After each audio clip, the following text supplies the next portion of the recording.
Okay, so I'm back. Also, I forgot. I wanted to talk about um, me giving my kids up for custody, and it's a really sensitive subject. So, I was like, I don't want to go down that rabbit hole, but I really wanted to make this video for other women out there that experience things with people they had kids with, and then they just feel like they don't want to deal with it no more.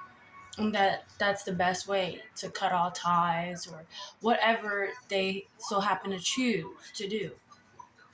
So, um, yeah, so basically, I was in a headspace where I was trying to move forward and doing what I felt was, right. Going to work. And sometimes when you're like in go mode, it's just hard to focus on anything else. And then, like, anything else is like a loud noise just banging on whatever you're trying to stay focused on. And me suffering from depression, PTSD, and also multiple personality disorder, it's really, or borderline with the personality disorder. It depends on what therapist, whatever. But what I always have done was seek help because I knew that, I was mentally struggling. Like, things seem to, bother me more than the average person. And if people don't get bothered by, that's them. But me, it might sit under my skin and make me feel really uncomfortable. It just makes my skin crawl, like with certain situations and everything else like that. So, yeah, so I was at a point like a few weeks ago where I was like, oh my God, the only best way to get away from this guy is to cut all ties, kids and everything, because I didn't try to get along and let him see the kids, when he wanted to and everything. I did everything in the book that you can think of. Try to take him to court.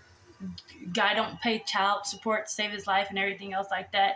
And then barely help out on a regular basis. Like, it took this year for him to even do the bare minimum, you know? Like, I gotta sacrifice my mental, I gotta sacrifice my health and make sure my kids are fed. And he even told me himself, why don't you need to sit back and worry about yourself for a change. Well, I can't. Mommy instincts. Kids come first. You don't understand that because you don't do that. You don't care to put your kids first before you. My kids will eat before I eat.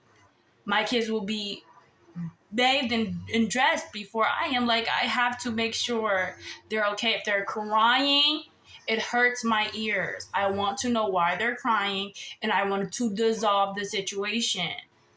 Him, on the other hand, oh, they gotta cry. Hey, Bill, don't cry like that. Shut up. And that's why boys have the issues they have. I have two boys.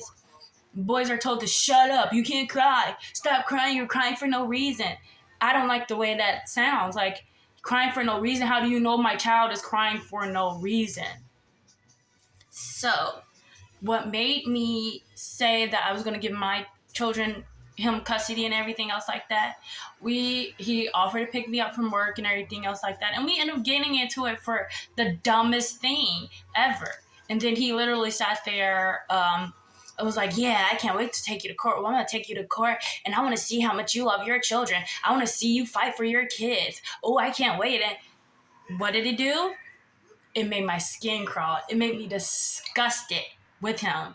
I say literally every time, anytime I'm with you or whatever, to get along with you is for the kids. And then here you go saying some weird BS like that. You want to see me fight for my kids. You want to see how much I love them and everything else like that. So I was done. I said, no, this mental abuse will not go on anymore. I love my kids to death. Okay? I'm getting along with you because I love my kids to death. I'm getting along with my family because I love my kids to death. You and my whole family makes my skin crawl. Like, the stuff you guys say to children and how you treat children, it makes my skin crawl. I don't like it, but I decide to be around it for my children. So that was like the last strike. I said, I'm not going to be around this. And even people in his family, I said, I'm not going to be around this. It seems like that's all I have to deal with. People and views that I don't accept or like. And I was like, this year moving forward, I'm not about to accept or like it anymore, or pretend to like it.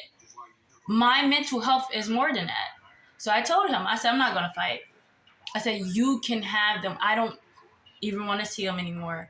Be your bitter baby daddy that you want to be, because he's like the bitter baby dad.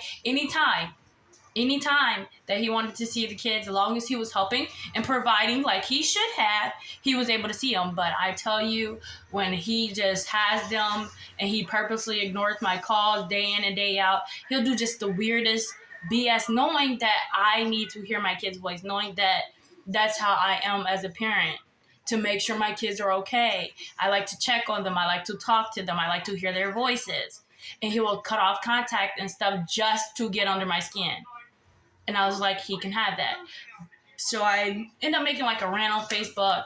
I said, Happy Father's Day to me or whatever. And then his whole, or two people in his family came jumping on my Facebook. Oh, I'm not about to let you come for my brother. And I said, you're on the outside looking in for one. Mind your business and stay where you are. Okay? Oh, wait, what have you been through? What have you been through? Nothing. Exactly. I was like, right. So you're downplaying my stress, like my finger is permanently broken and twisted like this whole, you see the difference? Because of him. Because I wanted to pick up my son out of the crib because he was crying. Don't tell me what I've been through and what I have not been through was traumatic to me or not. Because it was very traumatic. And instead of going insane or committing suicide, I'm still here. So I thank myself for that. And I just want to, let other women out there too know that it's okay. If you feel that way, if they're stressing you out, and you just, whatever you do that you see fit, do it. And it's okay. No matter who is not behind you or whatever, I'm behind you 100% because I know from experiences that anybody, they're going to willing to take the guy's side point blank.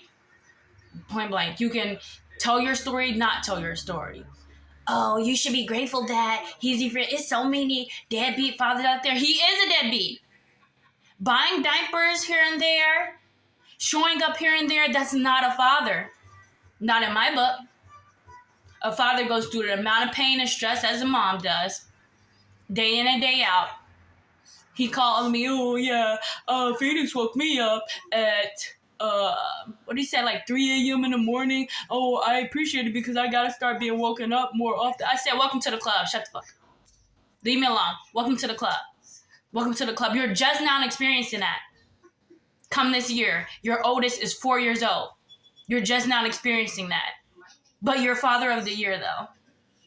Keep up the good work, though.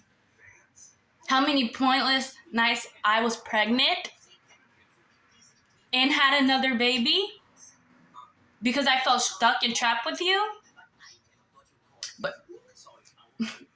But you got it. You got it, though. You live with your mom. Her house is furnished. I furnished my own house. I sat in the shelter to get this apartment. You can't knock my struggle. You cannot tell me what I've been through is not a lot. Plenty of people can't stay in the shelter. That's hard. Life is hard. But let's do this positive spin on this. So, I was down and out. I was like, oh no, I don't want to do it. Oh. And then I got so many people encouraging me, saying, it's okay. We support you. We're here for you. We understand, this beautiful mommy, she left a comment like, that she also has a child by somebody that just up and left her. And, he don't really see his child or anything. And it was just like, warmed my heart. And then another side of his family inboxed me like, girl, don't let what he said get to you. And don't give up them children because he's stressing you out. Us mommies are stronger than that, whether I know it or not, and everything, And I was like, they're right, because my kids mean everything to me. The people that they're around means everything to me. Like, I have no choice at the moment. But, moving forward, I would definitely want my kids to be around more positive, nice, and, situations and atmospheres. And I feel like, yeah, they